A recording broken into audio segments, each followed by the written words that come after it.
Oh, hi! The Tiny Professor here with your word of the week. Castigate. It means criticize severely, reprimand or punish harshly. Mrs. Pumpernickel will surely castigate her third grade class for misbehaving, and absolutely no one turned in their homework. Okay, your turn. Let's see what you've got.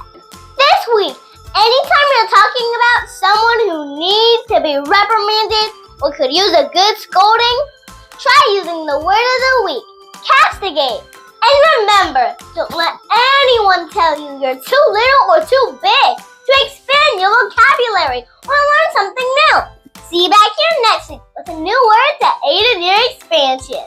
But before you go ahead and hit that